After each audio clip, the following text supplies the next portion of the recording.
It is a little chilly, but fear not, the heavy hitters have bulked up for the winter, Cindy. This is Cosmo Macero of O'Neill & Associates. A man, what are we talking about? Man still wondering how Rob Gronkowski didn't hurt himself in that touchdown. Ooh, that's smart. It was that's smart. Son. Peter Kadges of the Boston Phoenix, a man wondering how he gets on the list for one of those pens when Duvall signs the casino bill into law. Oh, yes. I'm betting on it. Hey-ho. I bet you weren't betting on the super committee being this incompetent, or perhaps you were, Peter Kadges. No, even I'm amazed. You know, can you smell that? Can you smell that? That's the stench of brain rot washing up the East Coast from Washington. I mean, if this isn't proof positive that we have an incompetent, brain-frozen, brain-dead Congress, I don't know what is.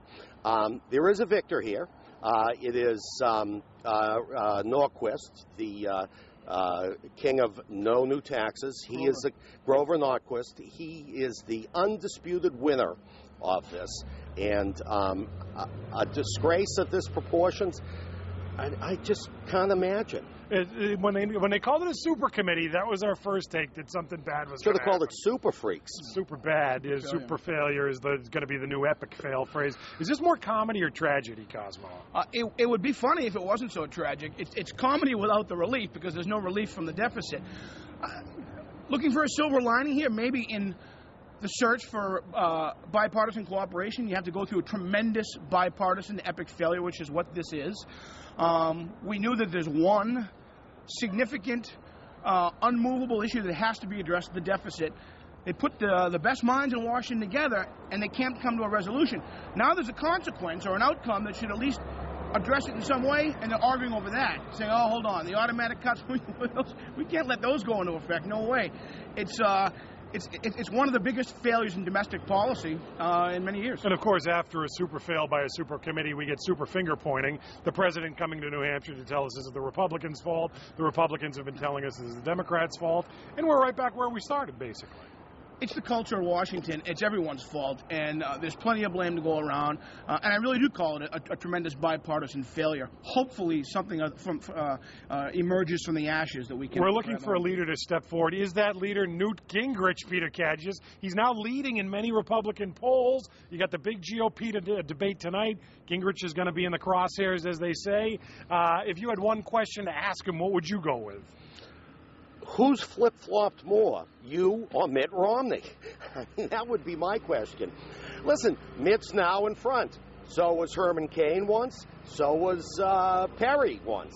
We'll see how long he holds on. I've been scanning the papers to look to see what the religious conservatives have to say about him. Now, they're not attacking Mitt, but neither are they embracing him. They have some real...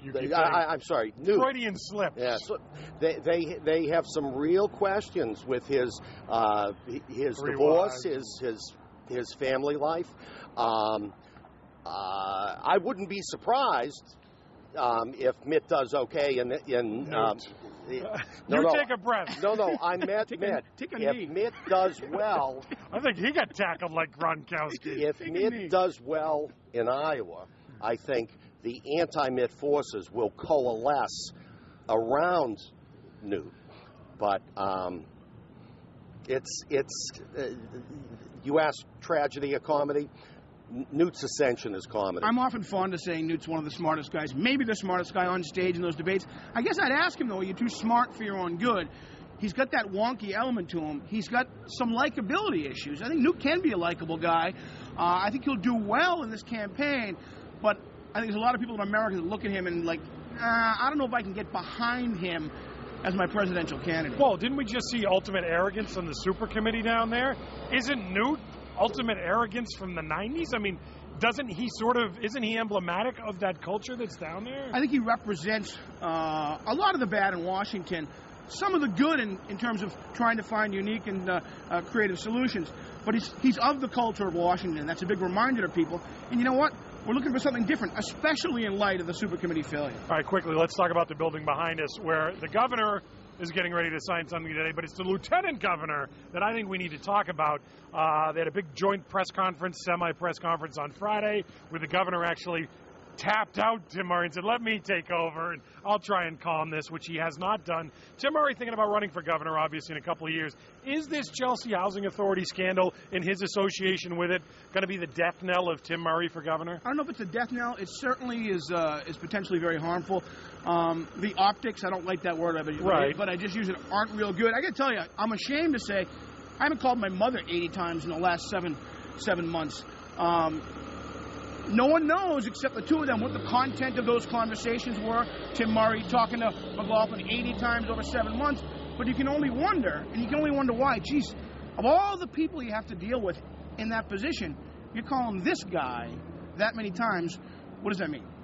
Two thoughts. Even if it turns out there's no there, Yeah.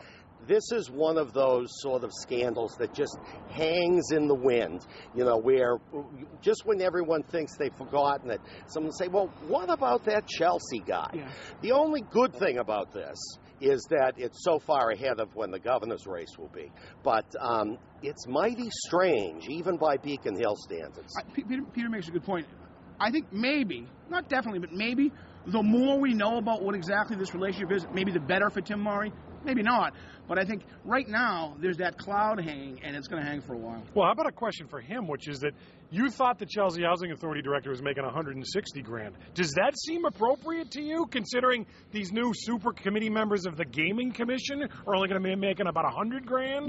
He said it a couple of weeks ago. You want to occupy something, occupy the Chelsea Housing Authority. That's obscene and absurd in terms of public compensation. No question about it. I got 20 seconds left, Peter Kadges. The dish you're least looking forward to on Thanksgiving? I can't think of one. You're not thinking hard enough. Cosmo, do you want to, for the steal? Sweet potato pie. Get it away from me. Come on. Marshmallows, orange stuff. Get it away. I don't need any sauce that I got to take out of a metal can with a knife. My wife and sisters are wonderful cooks, and I will be feasting gloriously. There's no grown-up food that involves marshmallows. I'm sorry. Or cranberry sauce, for that matter. Peter Kadges of the Phoenix, Cosmo Macero, Associates.